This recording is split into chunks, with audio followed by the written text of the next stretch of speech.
तो ये बना ली मैंने आपकी पृथ्वी, ठीक है। यहां पर मैंने खींच दिया है लैटिट्यूड, लेटी हुई रेखा है। आपका क्वेश्चन यही होगा कि इसके और इसके बीच में डिस्टेंस कितना है ना, यही है, यस यही है सर। ना? हाँ, ये हाँ, इक्वेटर पे सर, और पे नहीं ठीक बोल है। रहा हूँ। अब देखिए इसका जो साइज है, सॉरी इसके बीच का डिस्टेंस कितना है, वो है 110 या 111, 110 के आसपास ही मान लीजिए आप, इतने किलोमीटर। अब ये स्लाइटली चेंज होगा, सिर्फ ज्यादा नहीं होगा, यहां पर थोड़ा सा कम होगा, यहां पर थोड़ा सा पॉइंट में डिफरेंस आएगा सिर्फ लॉन्गिट्यूड में, क्योंकि ये पैरेलल है, ठीक है, एक दूसरे के ये पैरेलल है, तो ज्यादा फर्क यहां पर नहीं आएगा इन दोनों के बीच में। आपको क्वेश्चन आ जाएगा कि दो लैटिट्यूड के बीच का डिफरेंस कितना है, यही आएगा एग्जाम में। दूसरा अगर मैं मानूं, अब दूसरा आपके पास है लॉन्गिट्यूड, वहां पर डिफरेंस आएगा, वो चीज समझने वाली है। ये तो चलिए आपको समझ आ भी जाएगी, अब इसको बनाया कैसे जाए। इसी तरीके से बहुत सारी लाइंस होंगी, जैसे यहां पर भी होंगी ऐसे, ठीक है। तो इन दो के बीच में यहां पर डिस्टेंस कितना है, ये मान लीजिए इक्वेटर है 0 डिग्री। इन दो के बीच में इक्वेटर पर डिस्टेंस जो है वो तो लगभग 111 किलोमीटर ही है, लगभग 111 किलोमीटर। लेकिन अगर यहां से हम ऊपर की तरफ मूव करते हैं, नॉर्दर्न हेमिस्फीयर की पोल की तरफ मूव करते हैं, तो ये डिस्टेंस थोड़ा सा कम होता जाएगा। 30 डिग्री पे आप देखेंगे, जैसे कि यहां पर मान लीजिए 30 डिग्री है, तो 30 डिग्री पर वो डिस्टेंस कम हो रहा है, इन दो के बीच में डिस्टेंस देखिए थोड़ा सा कम होगा।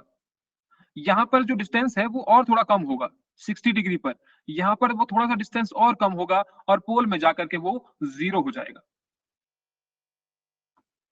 यही कहने का मतलब है 60 डिग्री पर और कम हो गया है। जैसे कि अगर 30 डिग्री की बात करूं तो वो 96 हो जाता है, 96.49 किलोमीटर। आ गया चीज समझ में, जो यही पूछ रहे थे ना आप? Yes sir. क्लियर है? Yes sir. ठीक है, अब आते हैं हम नेक्स्ट टॉपिक पर। नेक्स्ट टॉपिक है इंटरनेशनल डेट लाइन। अभी आपका जो इंडियन स्टैंडर्ड टाइम है उसके ऊपर भी थोड़ी सी बात करेंगे, अगर यहां पर आया वो। पहले इसकी बात कर लेते हैं इंटरनेशनल डेट लाइन। देखिए जो हमने पिछले कल देखा 0 डिग्री प्राइम मेरिडियन, जहां से हमने टाइम लिया हुआ है, वो एक अलग चीज है, वो तो अलग चीज है, क्योंकि वहां से तो हम टाइम मेजर कर रहे हैं।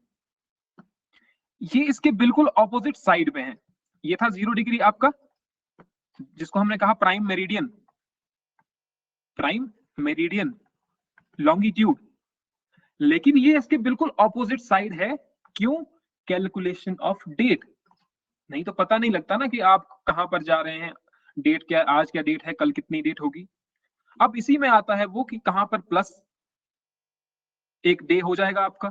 जैसे कि आपने सुना होगा कि आप न्यू ईयर जो है वो 2 बार मना सकते हैं, लेकिन वो कैसे मना सकते हैं, देखते हैं जरा। जो इंटरनेशनल डेट लाइन है वो कुछ इस तरीके से है, जिगजैग है इस तरीके से।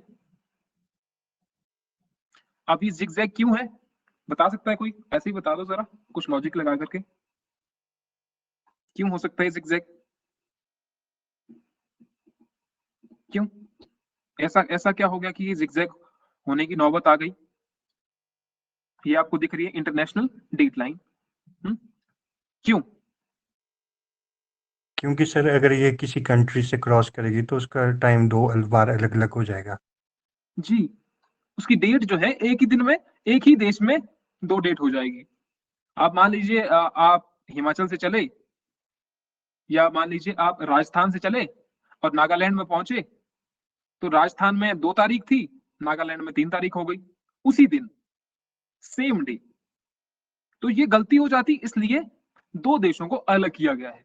ये क्वेश्चन भी आया हुआ है यूपीएससी में, वो आई थिंक मैंने इसमें डाला नहीं आज, वो आपको आ जाएगा वो, कि ऐसा क्यों है और कौन कौन से ऐसे आइलैंड्स है। यहां पर कुछ आइलैंड्स है, ये वाला जो क्वेश्चन आपको दिख रहा है, कहां कौन से आइलैंड में दिक्कत आ जाती। तो मैंने कहा प्राइम मेरिडियन के बिल्कुल ऑपोजिट साइड में, International date line is an imaginary line that roughly follows the 180 degree line of longitude. 180 ही कहा था ना हमने, यहां से भी 180, यहां से भी 180, तभी तो होते आपके 360. However, the line is not straight and strays from the 180 degree meridian at certain points. चलिए इसके बाद zigzag मैंने बता दिया, ईस्ट टू वेस्ट जा रही है. ठीक है, अब देखते हैं कैसे कि ये कोई डे लेस हो जाता है, एक डे बढ़ जाता है. अब मान लीजिए ये पृथ्वी आपकी, ये कैसे घूम रही है, ऐसे घूम रही है.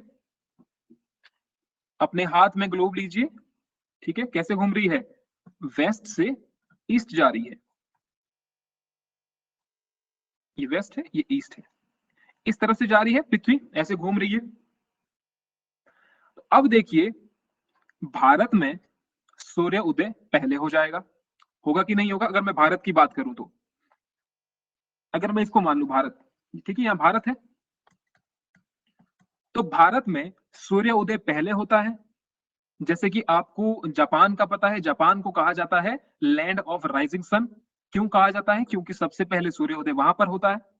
उसके बाद सूर्य उदय यहां पर हो रहा है, फिर यहां पर हो रहा है, फिर यहां पर हो रहा है. ठीक है, अब यहां पर सूर्योदय हो चुका है. अब ये इंटरनेशनल डेट लाइन यहां पर क्रॉस है, यहां पर तो बाद में ही होगा, यहां पर तो बाद में ही होगा. अब मान लीजिए यहां पर 1 तारीख है, 1 तारीख है, आपने न्यू ईयर मना लिया, आपने न्यू ईयर की पार्टी सेलिब्रेट कर ली.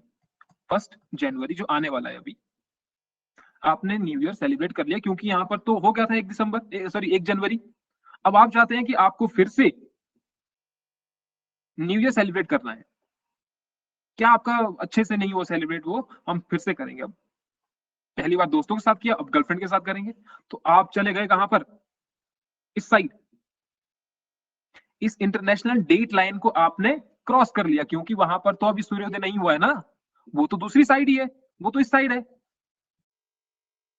तो यहां पर क्या हो गया, यहां पर 31 दिसंबर है, क्योंकि ये डेट मेजर करने के लिए लाई गई लाइन है कि ये डेट इधर उधर की अलग करेगी. यहां पर क्या हो गया है, 1 जनवरी, और यहां पर क्या हो गया है, 31 दिसंबर. ठीक है, अब मान लीजिए आप इस तरफ हैं, 31 दिसंबर, आप इस साइड हैं, और आप दूसरी साइड चले गए. आपने सोचा कि मैं भारत जाकर के अब न्यू ईयर सेलिब्रेट करते हैं भारत में जाकर के. लेकिन जब आप दूसरी तरफ पहुंचे तो वहां पर न्यू ईयर पार्टी खत्म हो चुकी थी, क्योंकि उन्होंने तो पहले ही मना लिया है.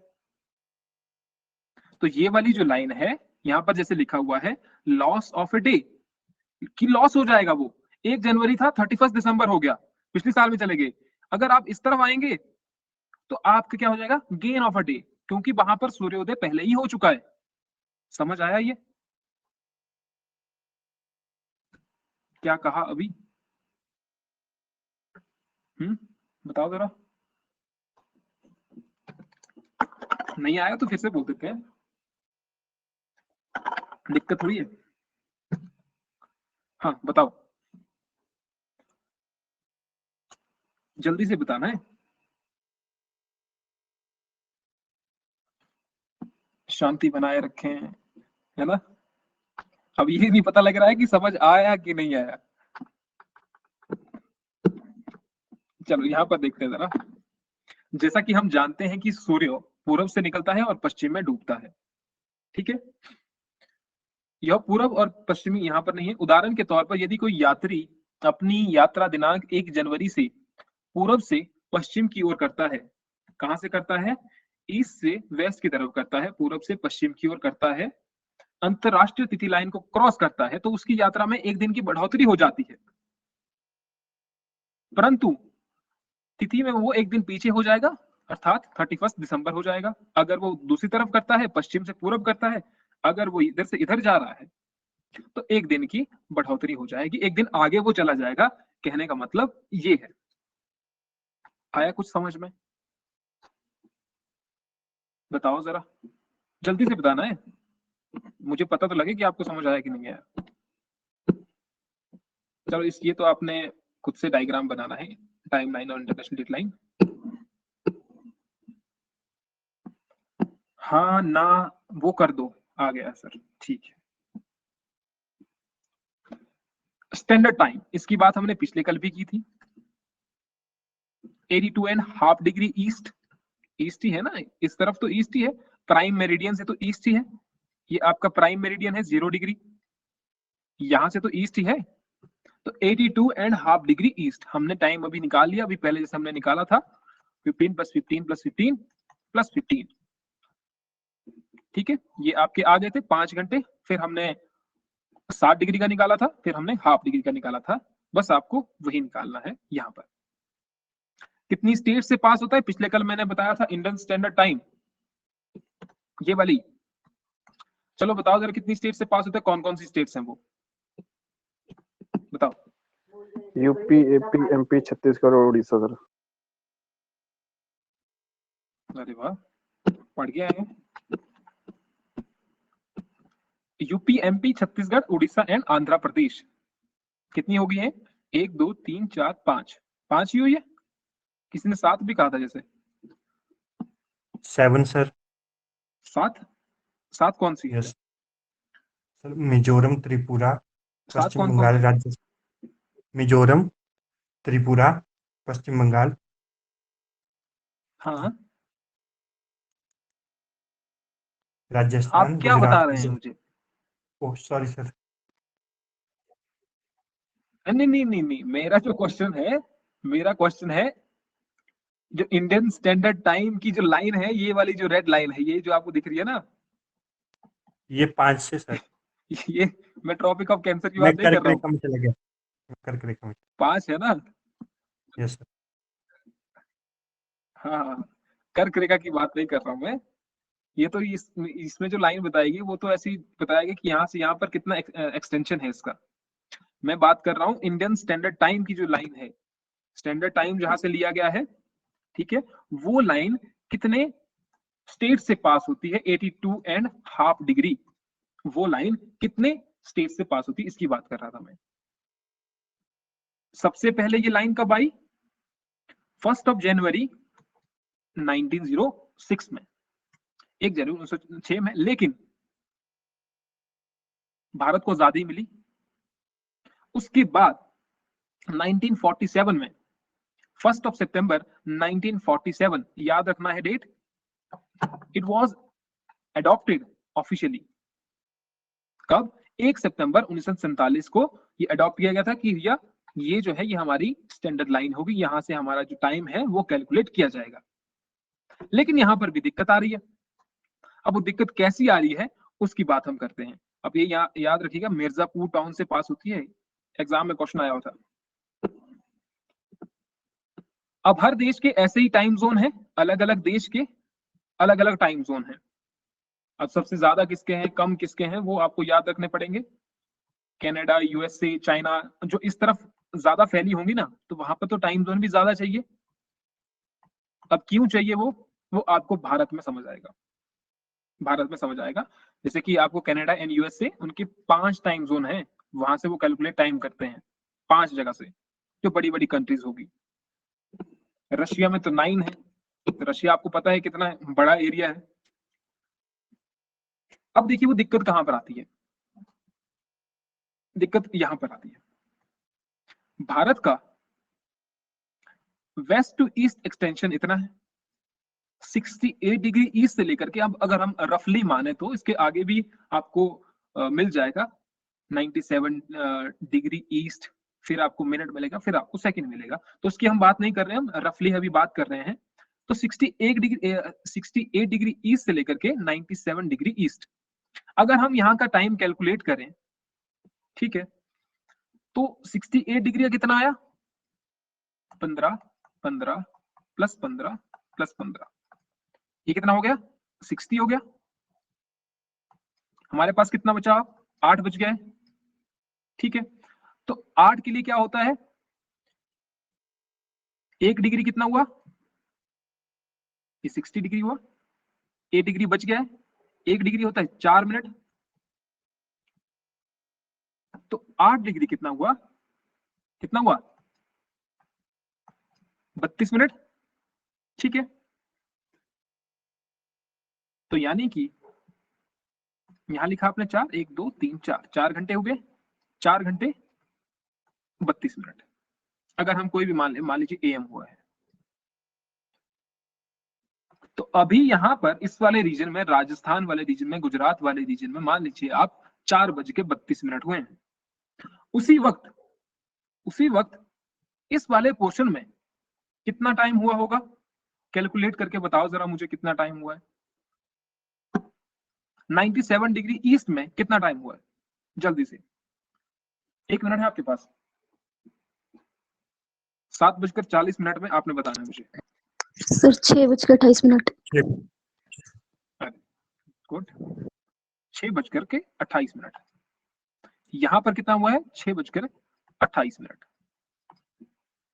तो रफली कितने घंटे का फर्क है? यहाँ पर 2 घंटे का फर्क आ रहा है। 2 घंटे का फर्क आ रहा है।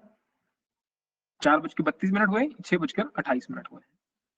97 का। अगर किसी को अभी भी नहीं आया कि टाइम कैसे निकालना है, तो एक दूसरे से कंफर्म कर लो, दोस्ती बना लो थोड़ी सी। बिकॉज पिछले बैच में तो मुझे लगा नहीं कि उनकी शायद एक दूसरे से उतनी बनी, किसी की बनी होगी। तो एक दूसरे से थोड़ा सा संपर्क रखें, दोस्त होने चाहिए, अच्छे दोस्त होने चाहिए आपके। तो ये मैं ये मान के चला हूं कि इस बैच में अभी तक जितने जुड़े हुए हैं वो सारे सीरियस हैं। तो एक दूसरे से जितना हो सके थोड़ा सा इंटरेक्ट हो जाइए, पूछिए एक दूसरे से जो क्वेश्चंस हैं आपके। हो सकता है उसको अच्छे से समझ आया हो, वो आपको अच्छे से समझा दे, ऐसा हो सकता है, या वो कुछ आपको नई चीज बता दे। 1-2 बताना है, ऐसे नहीं कि आपको सबको टेक्स्ट करने लग गए, सबको नहीं करना है, 1-2 को। ठीक है, तो यहां पर हमने देखा रफली 2 आवर्स का डिफरेंस आ रहा है यहां पर और यहां पर।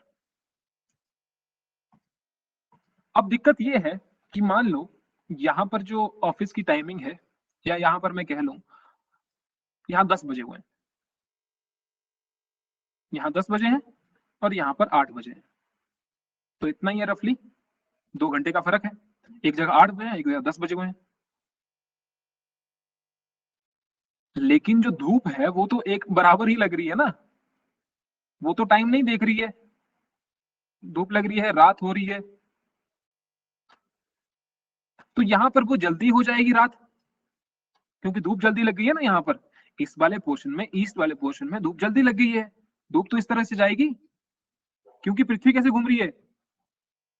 पृथ्वी घूम रही है वेस्ट से ईस्ट। तो इसका मतलब इस वाले पोर्शन में धूप पहले लगेगी, यहां पर बाद में लगेगी। और यहां पर धूप पहले लगी है तो रात भी पहले होगी, यहां पर रात बाद में होगी।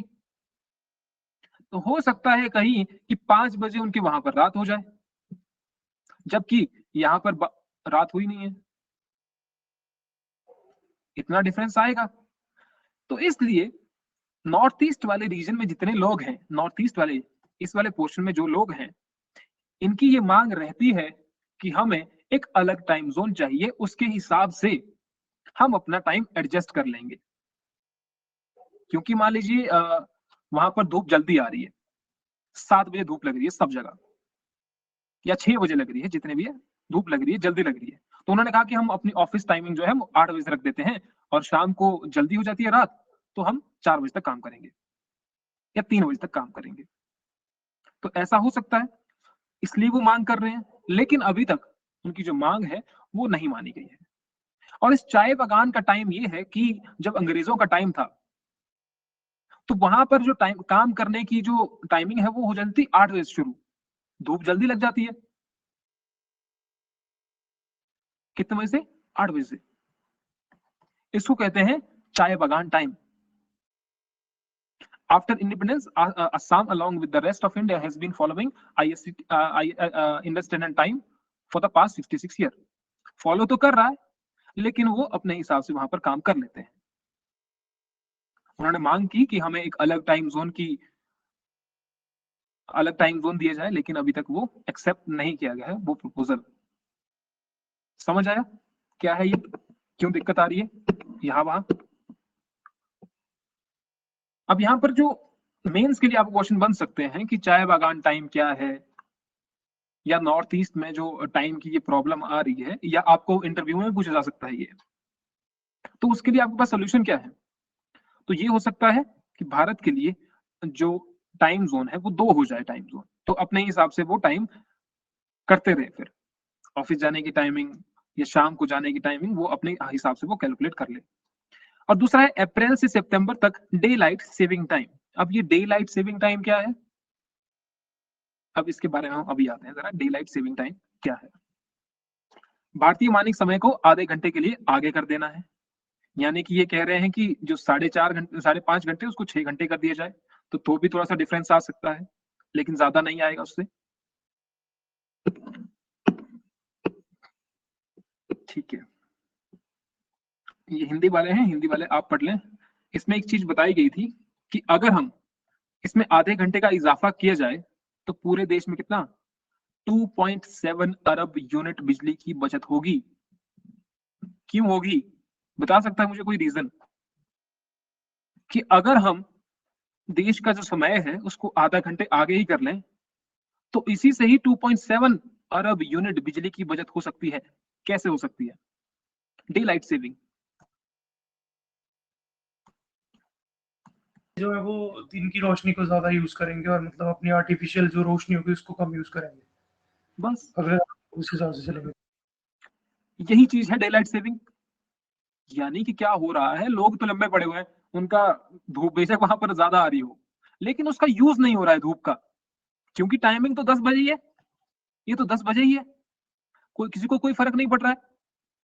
अब उस डे लाइट का यूज नहीं हो रहा है, जो सुबह 5 बजे से मान लीजिए 6 बजे धूप लग गई है, तो उस धूप का ज्यादातर लोग जो है वो यूज नहीं कर रहे हैं, क्योंकि उनको पता है कि ऑफिस तो 10 बजे ही जाना है और शाम को जल्दी जा रही है धूप, 3 बजे उठ रही है, 4 बजे उठ रही है धूप। तो जो दिन की रोशनी है उसका यूज नहीं हो रहा है, उसके क्या हो रहा है फिर वहां पर बिजली का यूज हो रहा है। तो इतनी बिजली जो है वो सेव की जा सकती है अगर हम आधा घंटा ही आगे उसको बढ़ा दें। आधा घंटा आगे बढ़ाएंगे ना तो क्या होगा कि 6 घंटे हो जाएंगे। ठीक है, तो वहां पर थोड़ा सा आगे लैटिट्यूड खिसक जाएगा वो नॉर्थ ईस्ट की तरफ। ठीक है, अगर किसी को समझ आया हो तो day light saving time DMT सर्वप्रथम कब आया विचार? 1784 में। अलग अलग देशों में ये होता है कि वो क्या कर देते हैं, अपने टाइम को थोड़ा सा आगे कर देते हैं या पीछे कर देते हैं, ताकि वो जो डे लाइट है, दिन की रोशनी है, उसका यूज प्रॉपरली कर सकें। भारत में अभी ऐसा नहीं किया जाता है, भारत में अभी तक ऐसा नहीं किया जाता है। 20% आबादी जो है वो इसका यूज कर रही है डे लाइट सेविंग टाइम का, और ये भी मैक्सिमम आपके डेवलप्ड कंट्रीज में ही होती है। सुविधाएं वहीं पर होगी अगर वहां पर ज्यादा एडमिनिस्ट्रेटिव प्रॉब्लम्स नहीं आएंगी। भारत जैसे देशों में आ सकती है क्योंकि जो कमेटी बिठाई गई थी इस चीज के लिए, डे लाइट सेविंग टाइम्स के लिए, तो उसने मना कर दिया कि ऐसा नहीं हो सकता, यहाँ पर एडमिनिस्ट्रेटिव प्रॉब्लम्स आ रहे हैं, प्रशासनिक जो व्यवस्था यहाँ पर बनी हुई है उसमें दिक्कत आ जाएगी। उनका मानना ये था, इसलिए इसको नेग्लेक्ट किया गया। चलो इसको भी आपने बना लेना है, बाद में खुद से ही बना लेंगे शायद। तो मैं ये कह रहा था कि अगर रोटेशन ना होती, ये एक रोटेशन है और एक रेवोल्यूशन है, इतना बता दिया था मैंने, जो बताया था मैंने रोटेशन और रेवोल्यूशन के बारे में, पता लगा था? हाँ इंट्रोडक्शन के बाद चल गई slide। ठीक है, तो देखो अगर आप एक जगह पे खड़े हुए हैं और आप घूम रहे हैं तो इसका मतलब रोटेशन है। अगर आप चारों तरफ घूम रहे हैं, पूरे कमरे में घूम रहे हैं, तो इसका मतलब आप रेवोल्यूशन भी कर रहे हैं। तो मेरा क्वेश्चन ये था कि अगर रोटेशन ना होती पृथ्वी की तो क्या होता, ये क्वेश्चन था मेरा, बताओ जरा, अर्चित बताओ क्या होता। सर क्वेश्चन रिपीट करना दोबारा। अगर रोटेशन ना होती, जो ये है पृथ्वी की रोटेशन ना होती तो क्या होता? सर तो शायद ये हो सकता था कि जब रेवोल्यूशन हो रही हो तो हमें थोड़ी इफेक्ट है जो अंदर रह रहे हैं, डे एंड नाइट नहीं होता, दिन और रात नहीं होती। हाँ, दिन और रात नहीं होती। ठीक है, और अगर रेवोल्यूशन ना होती तो तो क्या होता? तो सीजन और साल चेंज नहीं होते। तो सीजन नहीं होते, साल भी नहीं होते, यस सर। एक जगह पर पृथ्वी खड़ी हुई है, बेशक यहाँ पर घूम रही हो, वो अपने अक्ष पर घूम रही हो, इधर उधर नहीं जा रही है, जैसे कि यहाँ पर है मान लो, तो यहाँ पर पृथ्वी एक जगह ही है। तो यहाँ पर देखिए इस तरफ तो धूप पड़ रही है, इस तरफ धूप नहीं पड़ रही है। अगर इस वाले का मैं एग्जांपल दूं यहाँ पर, तो अगर स्टैटिक होती, यहाँ पर तो घूम रही है, यहाँ पर अगर नहीं घूम रही है, तो एक तरफ तो दिन होता, दूसरी तरफ हमेशा रात ही होती, क्योंकि वो घूम नहीं रही अपने अक्ष पर। दूसरा मैं यहां से ले रहा हूं इधर, यहां पर तो चारों तरफ घूम रही है, लेकिन यहां पर मान लो एक जगह है, यहां पर मान लो एक जगह ही है, तो सीजन नहीं होते। जैसे पृथ्वी घूम रही है तो सीजन भी चेंज हो रहे हैं, उसके ऊपर अब अभी अभी आएंगे हम कि कैसे वो सीजन चेंज हो रहे हैं।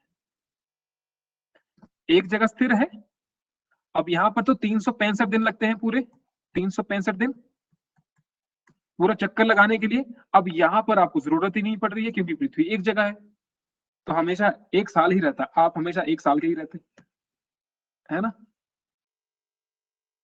तो जिसको ऐसा है कि वो एज नहीं बताना चाहता, तो यहाँ पर एज जो है वो कांस्टेंट रह जाती, कि वो चेंज नहीं हो रही है। तो ये हो गया आपका रेवोल्यूशन सूर्य के चारों तरफ। अगर हम यहाँ पर देखें अर्थ को, तो ये अपने अक्ष पर यहाँ पर घूम रही है, लेकिन अपने अक्ष पर घूमते घूमते वो आगे भी जा रही है, यहाँ पर भी जा रही है, अपने अक्ष पर भी घूम रही है, यहाँ पर भी जा रही है, आगे आगे इस तरीके से। ठीक है, तो यहाँ पर वो पृथ्वी अपने अक्ष पर भी घूम रही है और सूर्य के चारों तरफ भी घूम रही है। रोटेशन पे आते हैं। The continuous spinning of earth on its own axis is called its rotation. अपने अक्ष पर ही जो ये घूम रही है पृथ्वी, इसे कहते हैं हम rotation. Earth rotates from west to east, जैसा कि मैंने पहले बताया कि यहां से इधर जा रही है पृथ्वी, ऐसे घूम रही है west to east, and completes one rotation in 24 hours. क्या पूरे 24 आवर्स? क्या पूरे? क्या 24 घंटे में ही पूरा?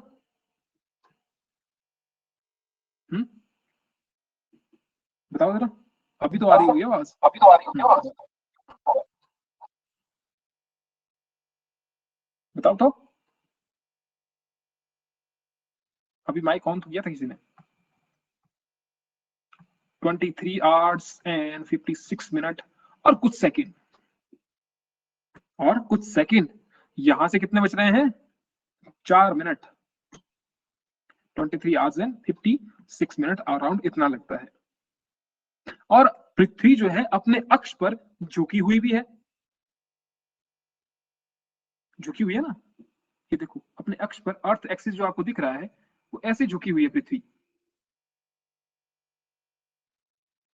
इस तरह से झुकी हुई है पृथ्वी। अब इसका भी इफेक्ट पड़ता है जब आप सीजन के बारे में पढ़ते हैं, वो भी हम देखते हैं। अब जो आपको ये दिख रहा है सर्कल ऑफ इल्यूमिनेशन, क्या होता है? एक चीज आपको यहां पर दिख रहा होगा कि इस वाले पोर्शन में धूप लगी हुई है, ये थोड़ा सा आपको दिख रहा है, जूम करके जरा, ये वाला जो पोर्शन है आपको यहाँ पर धूप दिख रही है, और यहाँ पर जो है यहाँ पर अंधेरा दिख रहा है, यहाँ पर रात है और यहाँ पर दिन है। ठीक है, दिन रात को जो अलग करता है ये जो लाइन है, यहां से एक सर्कल बनता है, उसको कहते हैं सर्कल ऑफ इल्यूमिनेशन, जो दिन और रात को डिफाइन करता है कि इस तरफ दिन है और इस तरफ जो है वो रात है। सर्कल ऑफ इल्यूमिनेशन कई बार एग्जाम में पूछा जाता है। तो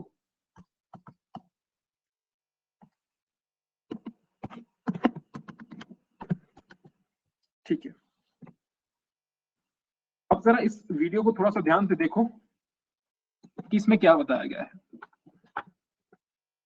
एक सोलर डे है, एक साइडेरियल डे है, उस पर हम बात करेंगे अभी।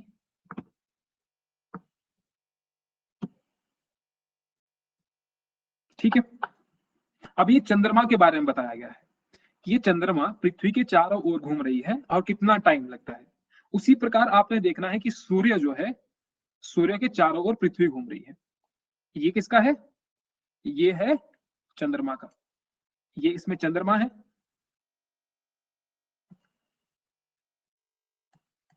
ये चंद्रमा है,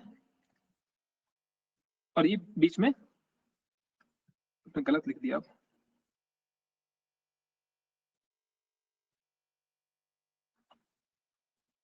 ठीक है, अभी बताता हूँ मैं इसमें क्या बताना चाहता हूँ मैं।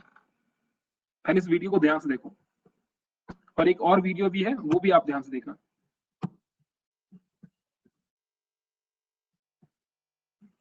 एक मिनट,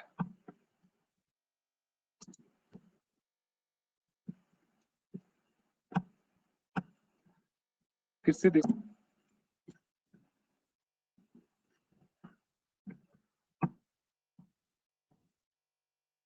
एक मिनट जरा,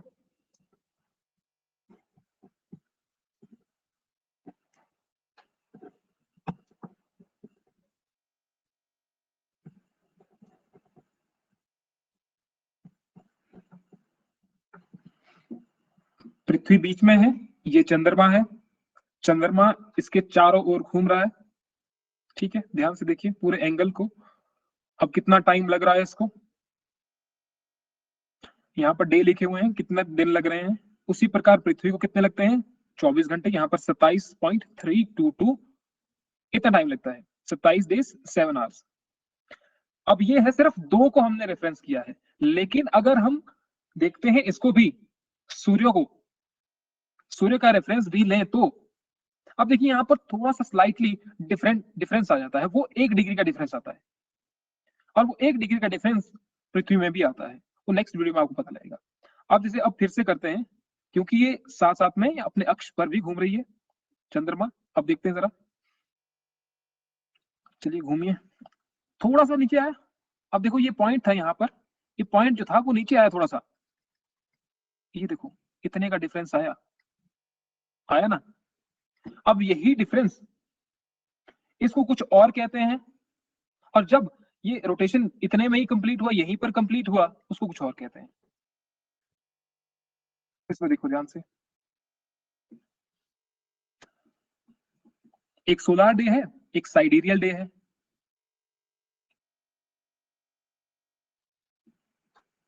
थोड़ा सा डिफरेंस,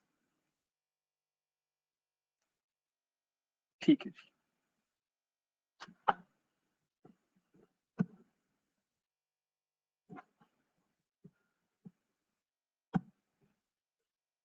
अब ये वाला आपको समझ नहीं आया होगा अभी तक, थोड़ा सा बताते हैं। अगर आप ये बाहर वाला गोला देखें पहले, ये साइडेरियल डे वाला या अंदर वाला देखें, कोई भी देखना है आपने। ये अंदर वाला गोला देखते हैं पहले कि 361 डिग्री घूमने में कितना टाइम लगा, 24 घंटे। और साइडेरियल डे अगर आपने सिंपली भी याद रखना है एग्जाम के लिए, तो साइडेरियल डे आपने याद रखना है 23 आवर्स 56 मिनट, एग्जैक्टली वही याद रखना है 360 डिग्री के लिए। लेकिन जब हम सोलार डे की बात करते हैं, तो 1 डिग्री का डिफरेंस आ जाता है, जिसमें हम कहते हैं कि 23 आवर्स 56 मिनट। वो इसलिए क्योंकि पृथ्वी जो है वो अपने अक्ष पर भी घूम रही है और रेवोल्यूशन भी कर रही है, रोटेट भी कर रही है,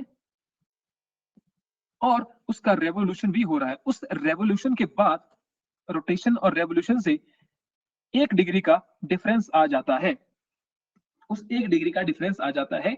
इसीलिए हम कहते हैं कि पृथ्वी कितने पूरे 24 घंटे नहीं लगते हैं, 56 मिनट भी लगते हैं। तो जब आप साइडेरियल डे की बात करें तो 23 आवर्स 56 मिनट, सोलार डे की बात करें तो 24 आवर्स। बस वो 1 डिग्री का डिफरेंस किस वजह से आ जाता है, रोटेशन एंड रेवोल्यूशन की वजह से। समझ आया?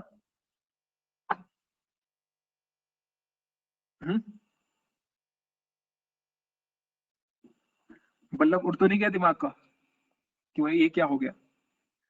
फिर से चलाऊं ये वीडियो? अब देखो,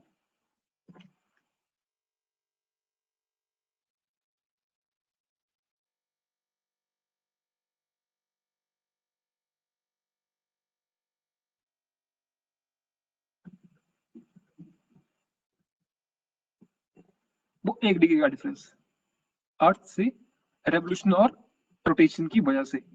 अब मुझे बताओ जरा, ये समझ आया कि नहीं आया? ये चीज उतना इंपॉर्टेंट नहीं है। अभी भी नहीं आ रही आवाज? आ रही है यार। यहाँ कह रहे हैं आवाज उतना भी इंपॉर्टेंट नहीं है, लेकिन फिर भी आपको पता होना चाहिए कि वो 1 डिग्री का डिफरेंस किस वजह से आ रहा है। क्योंकि इस 4 मिनट को आपने ये नहीं लेना है कि भैया ये आ रहा है काम कहां पर आपका लीप ईयर में। लीप ईयर में इसकी बात थोड़ा ना कर रहे हैं हम, वो तो 365 जब रेवोल्यूशन हो रहा है उसकी वजह से है। तो ये वाली चीज समझ में आई आपको? थोड़ा सा सिर्फ, ज्यादा डीप में जाने की जरूरत नहीं है इसमें। Yes sir. ठीक है,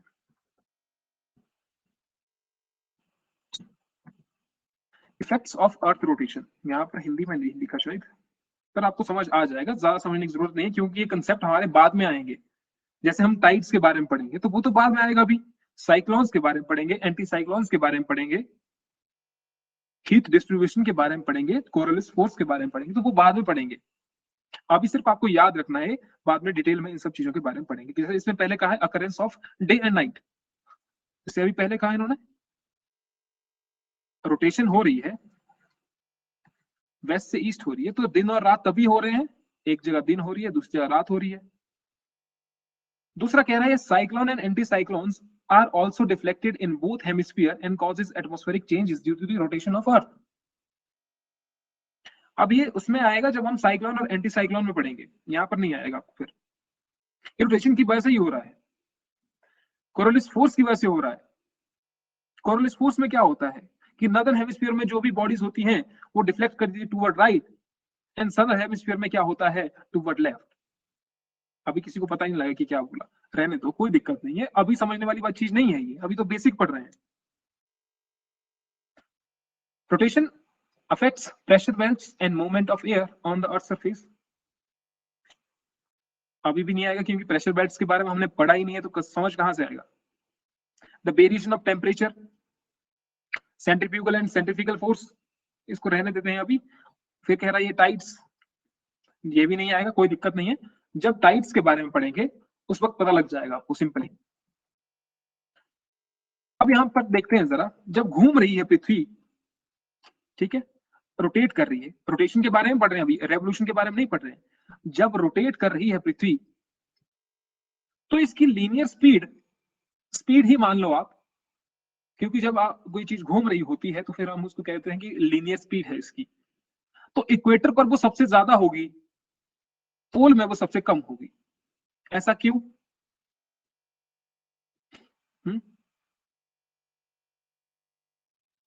जहां पर एरिया ज्यादा होगा, अब मान लो एक ऑब्जेक्ट यहां पर है, ऑब्जेक्ट यहां पर है, ठीक है, अब इसको यहां से यहां पर फिर से वापस पहुंचना है, तो एरिया ज्यादा है तो इसकी स्पीड ज्यादा होगी, और सेम चीज यहां पर है, अब इसके लिए एरिया कम हो गया है तो स्पीड भी कम होगी। यहां पर एरिया कम है, यहां पर एरिया कम है तो स्पीड और ज्यादा कम होगी, यहां पर बिल्कुल एरिया कम है तो स्पीड बिल्कुल ही कम होगी। जैसे कि हम पोल पर देखते हैं 0, कुछ घूम ही नहीं रहा है, लेकिन यहां पर तो चीजें घूम रही है, इस वाले पोर्शन में तो घूम रही है चीजें, इस वाले पोर्शन में। तो सबसे ज्यादा स्पीड कहां पर होती है? 1650 किलोमीटर पर आवर इक्वेटर पर। याद रखनी है ये, एरिया ज्यादा कवर करना है तो स्पीड उसको ज्यादा चाहिए होगी। है तो एक ही बॉडी ना, पृथ्वी तो एक ही है। अगर कोई चीज हमने यहां पर रखी तो उसको यहां पर पहुंचने के लिए चक्कर तो एक ही लगा रही है वो, तो उसको स्पीड ज्यादा चाहिए होगी क्योंकि उसने एरिया ज्यादा कवर करना है। इक्वेटर पर सबसे ज्यादा एरिया, सबसे बड़ी लंबी लाइन है ना, फिर वहां से घटता जाता है ऊपर की तरफ, फिर ऊपर यहां पर 0 हो जाता है, उसी प्रकार नीचे भी, फिर यहां पर कम होता जाता है। ऐसे ही हमने पृथ्वी बना दी इसको। समझ आया ये? अब यहां से क्वेश्चन बनता है एक इंटरेस्टिंग सा क्वेश्चन। वो क्वेश्चन ये है कि why most of the world's satellite launching sites are near the equator and on the eastern coast. क्यों है ये? ऐसा क्यों है? अब भारत में भी आप देखते हैं, जैसे यहाँ पर श्रीहरिकोटा बताया गया है, यहाँ पर फ्रेंच में बताया गया है, फ्रेंच गुइना बताया गया है, यहाँ पर यूएसए में फ्लोरिडा बताया गया है, यहाँ पर सैटेलाइट लॉन्च व्हीकल हैं। पहली बात तो ये कह रहा है कि ये सैटेलाइट लॉन्चर नियर इक्वेटर ही है, नियर इक्वेटर है, पहली बात ये है। और दूसरी चीज ये कह रहा है कि वो ईस्टर्न कोस्ट पर है। ये देखिए ईस्टर्न कोस्ट है, ये ईस्ट है, ये वेस्ट है, तो सारे किस तरफ हैं? ईस्टर्न कोस्ट में आ रहे हैं, यहाँ पर भी। क्यों क्यों बताओ, लॉजिक लगाओ। थोड़ा सा है, परफेक्टली इसकी वजह से तो नहीं होता है, लेकिन कुछ हाथ इसका भी है। अब यहाँ पर पूरा ये बता दिया, हिंट तो यहीं पर है पूरा। हाँ बताओ।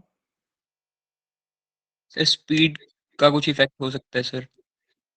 स्पीड का हो सकता है, और ईस्टर्न कोस्ट पर ही जैसे अभी आपने बताया कि इक्वेटर पे सर मैक्सिमम स्पीड होती है ना, हाँ तो मे बी इसकी वजह से एक। ठीक है, एक तो ये बात बोल दिया आपने कि इक्वेटर में कब है, क्योंकि यहाँ पर स्पीड ज्यादा है। दूसरा इसमें क्वेश्चन है कि ईस्टर्न कोस्ट पर है, वो क्यों?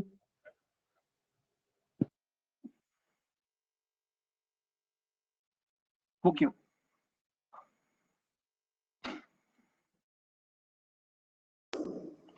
ईस्ट साइड पे ना हाँ बोल रहे कुछ? पृथ्वी कैसे घूम रही है? West to east, eastern coast east की तरफ घूम रही है, तो ज्यादा पुश फोर्स ईस्ट में ही मिलेगी। ये लॉजिक जो बताया गया है, इक्वेटर पे है, जैसे कि मैंने यहां पर कहा कि स्पीड सबसे ज्यादा कहां पर है? इक्वेटर पर।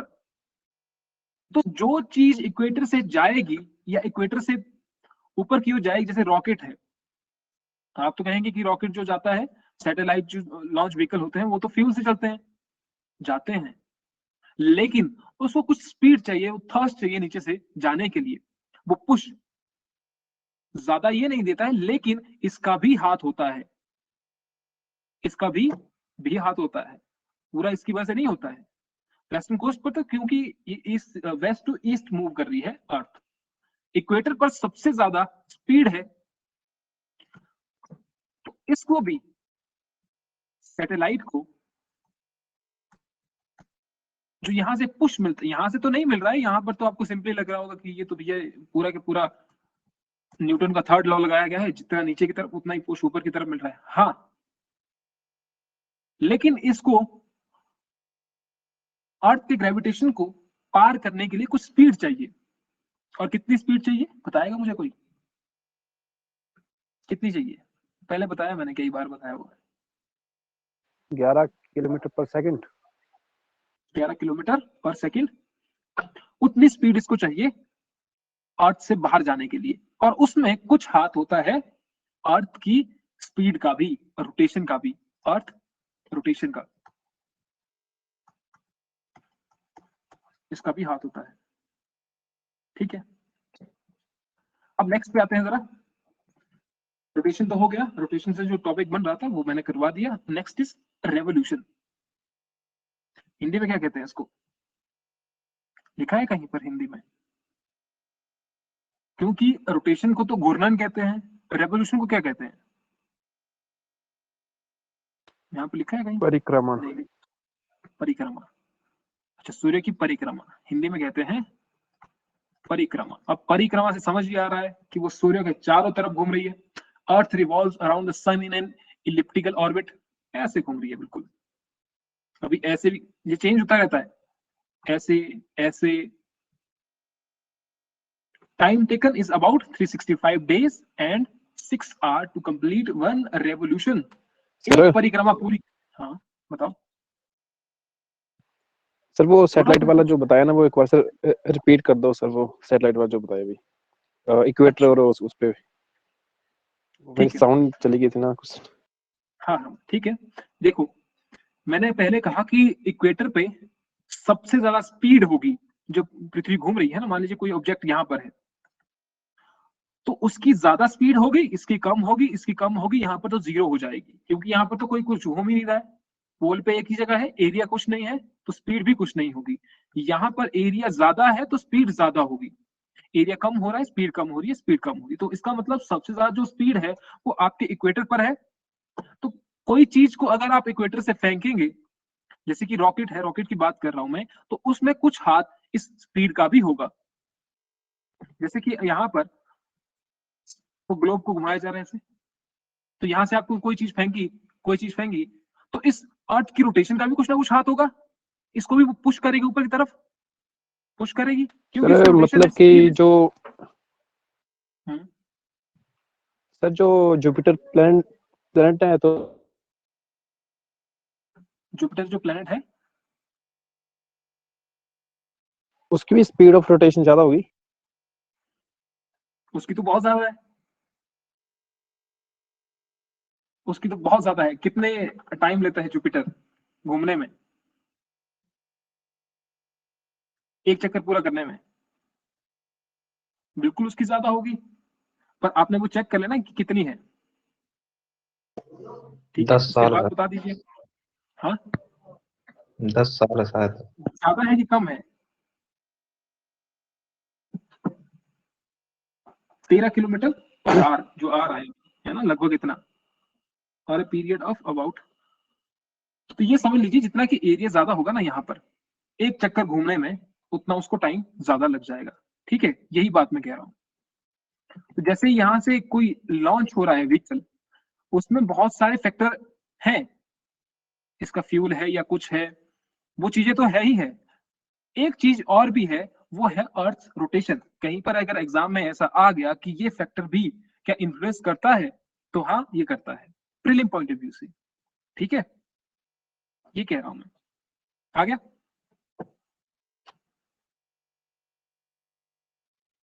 जल्दी बताओ।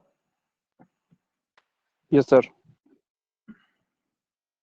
अच्छा, नेक्स्ट की बात कर रहे हैं अब, रेवोल्यूशन की चारों तरफ वो परिक्रमा कर रही है इलिप्टिकल ऑर्बिट में। अब 365 डेज है आपके पास, और कह रहा है कि 6 आवर्स और हैं, 6 घंटे और भी लग रहे हैं। एक पूरी परिक्रमा करने की, सूर्य की पूरी परिक्रमा करने के लिए 365 दिन तो लग ही रहे हैं, लेकिन 6 घंटे एक्स्ट्रा भी लग रहे हैं। तो उन 6 घंटों को हम नेग्लेक्ट कर देते हैं, क्योंकि उसको आप शो नहीं कर सकते हैं कैलेंडर में, वहां पर शो नहीं कर सकते आप 6 घंटे के, भैया एक्स्ट्रा लग रहे हैं 6 घंटे। तो 6 घंटों को हम ऐसे ही रख देते हैं, 4 साल बाद उनको एक दिन बना लेते हैं, जैसे कि 6 घंटे प्लस 6 प्लस 6 प्लस 6, तो कितने हो गए ये? 24, यानी कि एक दिन, 24 आवर्स। और उसको क्या कर देते हैं हम, उसको लीप ईयर बना देते हैं। फैब में कितने दिन हो गए फिर? 29 दिन हो गए हैं। उसको फैब में क्यों रखा जाता है, उसका रीजन तो भगवान जाने। लेकिन कहते हैं कि यीशु की जो मृत्यु के बाद जो पहला जो 29वां डे आया, वो पहले आया, उसके बाद 4-4 साल बाद ऐसे ये आते रहे। अब देखते हैं दूसरा जरा। Earth is closest to the sun on 3rd January. Closest का मतलब यहाँ पर इतना नहीं है कि बहुत ज्यादा क्लोजेस्ट है, उतने भी नजदीक नहीं है, अंतर सिर्फ थोड़ा सा है। यहाँ पर दिख रहा होगा 147 मिलियन किलोमीटर, 153 मिलियन किलोमीटर। अब ये याद रखना है।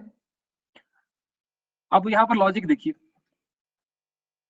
मैं आपसे पूछता हूँ एक क्वेश्चन कि जब अर्थ सन के करीब है तो ठंडी होनी चाहिए कि गर्मी होनी चाहिए? क्या होना चाहिए? सर होनी तो गर्मी चाहिए, बट ठंड होती है उस टाइम। वो क्यों? फिर क्या रीजन है इसके पीछे? ऐसा कैसे होगा कि यहाँ पर कह रहे हैं कि earth is farthest from the sun on 4th January, 4 July, वो तो फारदेस्ट है। 4 जुलाई को तो बिल्कुल दूर है सन, और उस वक्त हमारे गर्मी हो रही है। और 3 जनवरी को क्लोजेस्ट है। सर क्योंकि सन जो है वो सदर्न हेमिस्फीयर में होता है। सन सदर्न हेमिस्फीयर में होता है? जी। अच्छा, लेकिन जो चीज यहाँ पर है अगर मैं यहाँ पर आपको दिखाऊं इसको, ये वाली चीज जो बताऊं आपको, क्लोजेस्ट होता है, लेकिन 147 मिलियन किलोमीटर, 152 मिलियन किलोमीटर, इन दो का जो डिफरेंस है वो सिर्फ 5 मिलियन किलोमीटर है, सिर्फ 5 मिलियन किलोमीटर, जो कि इस डिस्टेंस के सामने नेग्लिजिबल है। अगर आप कहते हैं कि 152 किलोमीटर और 147 किलोमीटर, ठीक है, ये कह रहे हैं आप, इसके बीच में डिफरेंस है 5 किलोमीटर का, तो वो 5 किलोमीटर नेग्लिजिबल बन जाता है। फिर कह रहे 5 किलोमीटर तो रह गया, आगे चलते थे, 5 किलोमीटर पैदल भी चले जाएंगे अगर हम इस वे में देखें तो यहां पर उसको नेग्लिजिबल लिया जाता है। वो फिर हम देखते हैं सन की डायरेक्शन क्या है, क्या सन सदर्न हेमिस्फीयर में है, नदर्न हेमिस्फीयर में है, ठीक है। तो यहां पर देखते हैं जरा कि अब जो हमारे सीजन है वो कैसे बनते हैं। The motion of the earth along it's, ये तो मैंने पहले बता दिया आपको, वेस्ट टू ईस्ट जारी है, पेरीहिलियन एंड एपीहिलियन, ये हो गया आपका। जब दूर है तब एपीहिलियन, जब नजदीक है तो पेरीहिलियन। याद रखना, ये एग्जाम में पूछा जाता है, कल मैं आपसे पूछूंगा ये चीज। चलिए जी, जरा इसको थोड़ा सा शुरू करते हैं।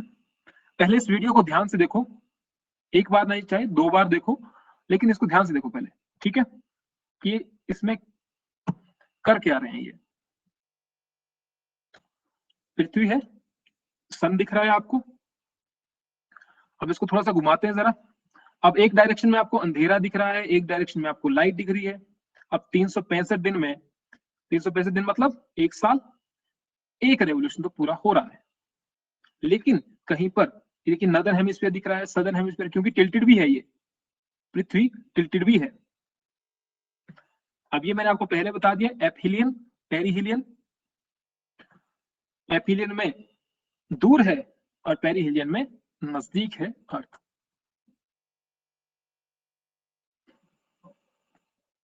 चलिए, जैसे कि मैंने पहले बताया कि क्लोजर है, लेकिन यहाँ पर जनवरी है, यहाँ पर कैलिफोर्निया में बर्फ पड़ी उस दौरान, तो ये कैसे संभव है फिर। 365 रोटेशंस 1 ईयर। अब इसको ध्यान से देखो जरा, क्योंकि अर्थ जो है वो टिल्टेड है। जून 22 सोलेस्टाइस, नदर्न हेमिस्फीयर में समर है, यहाँ पर नदर्न हेमिस्फीयर में, यहाँ पर सदर्न हेमिस्फीयर में होगा, क्योंकि नदर्न हेमिस्फीयर जो है वो सन से दूर है। ये सन है, ये सन से दूर है।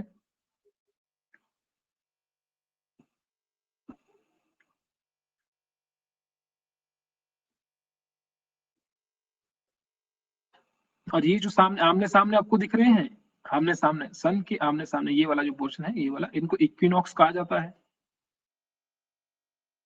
मार्च 22 और सितंबर 23 दिन और रात जब बराबर होते हैं तो यहाँ क्या आ जाता है, spring season, autumn season. Northern hemisphere में एक जगह स्प्रिंग सीजन होगा और दूसरी जगह नदर्न सदर्न में ऑटम आ जाएगा, पतझड़ आ जाएगा, कभी वहां पर कभी यहां पर। और डेट भी आपको याद रखनी पड़ेगी, है 2 सोलेस्टाइस है और 2 इक्विनॉक्स हैं।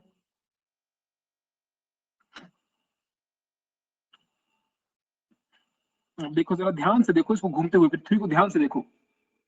बस ये लॉजिक आपको समझ आ गया तो फिर तो कुछ नहीं है, आपको समझ आ गया पूरा। अब देखो यहाँ पर सदर्न हेमिस्फीयर में पड़ रही है, देखो ना, ये सदर्न हेमिस्फीयर है, ये वाला। नदर्न हेमिस्फीयर में धूप नहीं पड़ रही है, तो वहां पर क्या है, जनवरी है, बर्फ पड़ रही है ना, क्लोजेस्ट तो है लेकिन धूप नहीं पड़ रही है, दूर है। ये सदर्न हेमिस्फीयर में पड़ रही है बर्फ, सॉरी धूप पड़ रही है सदर्न हेमिस्फीयर में। यहाँ पर समर होगा और यहाँ पर ऊपर वाले रीजन में, आर्कटिक सर्कल में, विंटर।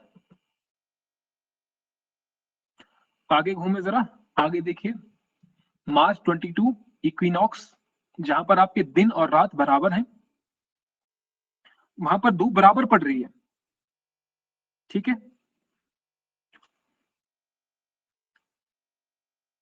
यहाँ पर दिन और रात बराबर हो रहे हैं। उसके बाद यहाँ पर आए जून 22 सोलेस्टाइस।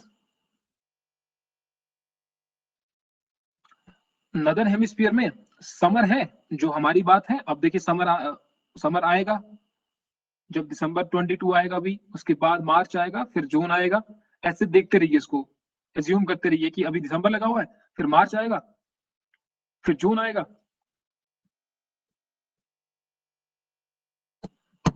ठीक है, तो ये चीज समझ आ गई। घूमते हुए कुछ लगा पता कि क्या हुआ कि नहीं लगा पता? कुछ तो लगा पता, थोड़ा बहुत तो पता लगा होगा।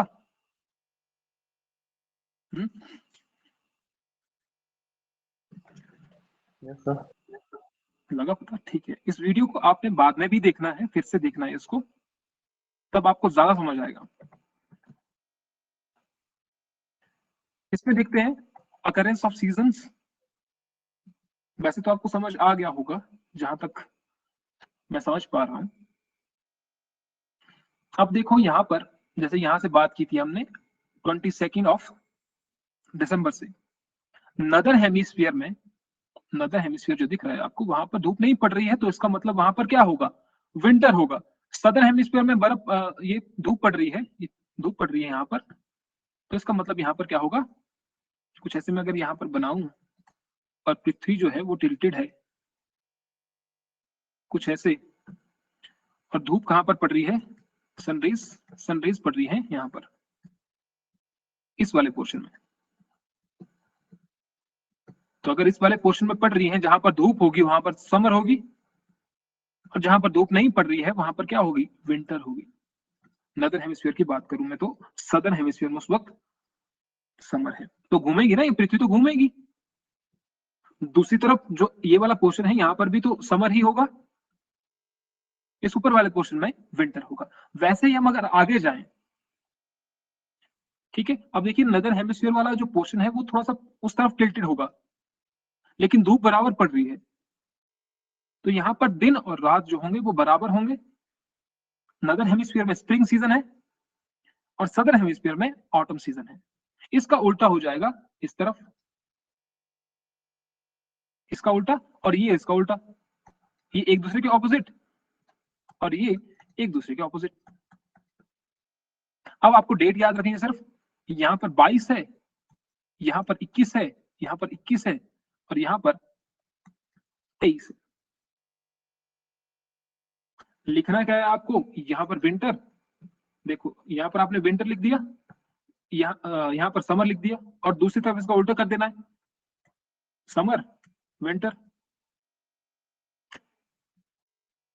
यहां पर स्प्रिंग ऑटम, दूसरी तरफ उल्टा करना है, ऑटम स्प्रिंग। कुछ आया समझ में?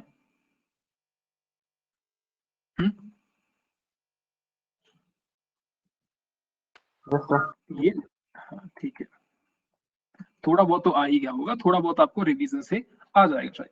फीचर्स ऑफ समर सोलेस्टाइस, सनरेज यहां पर पड़ रही है। विंटर सोलेस्टाइस, ठीक है, 22 दिसंबर, 21 जून क्या होता है? Longest day. उसके बाद हम देखें इक्विनॉक्सिस, जो दो आपके पास इक्विनॉक्स हैं, मार्च 21, सितंबर 23। तो ये तो एक बार थोड़ा सा आपको रिवीजन कर लेंगे तो शायद समझ आ जाए। ये हिंदी में यहाँ पर बताया गया है, ऋतु परिवर्तन पूरा बताया गया शायद यहाँ पर, तो इसको आपने एक चीज पढ़नी है, और ये तो उसके बाद डायग्राम है लास्ट वाला जो आपको याद रखना है। इसको आप बना सकते हैं, जो डायग्राम इसमें बताए हुए हैं ना वो आपने याद रखने हैं, ठीक है।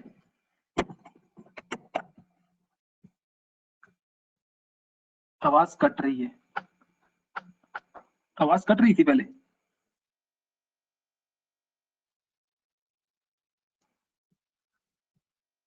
नहीं कट रही थी, आई थिंक आपके एंड से तब प्रॉब्लम होगी। ठीक है, रिकॉर्ड तो हो गया ना, कहीं फिर से रिकॉर्ड करना ना पड़ जाए। ठीक है, तो आज का लेक्चर ये रहा।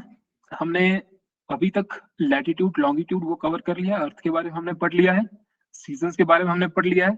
अब कल जो टॉपिक रहेगा, नेक्स्ट टॉपिक क्या है, सीजन पढ़ लिया है, एक्लिप्स वो पढ़ना है हमने, टाइम जोन हमने कवर कर लिया है, इंटरनेशनल डेट लाइन हमने पढ़ लिया है, एक्लिप्स रहा एक, एक्लिप्स के बारे में,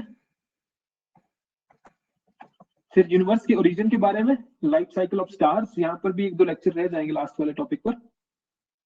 फिर जो पहला मैंने बताया आपको, earth, solar system and universe, I think आज क्या है, Wednesday, Thursday, Friday, I think इस वाले वीक तो ये वाला पोर्शन नहीं हो पाएगा कि हम ज्योमॉर्फोलॉजी शुरू करते हैं। ज्योमॉर्फोलॉजी आई थिंक नेक्स्ट वाले वीक में ही शुरू हो सकता है, इस वाले में थोड़ा सा मुश्किल है।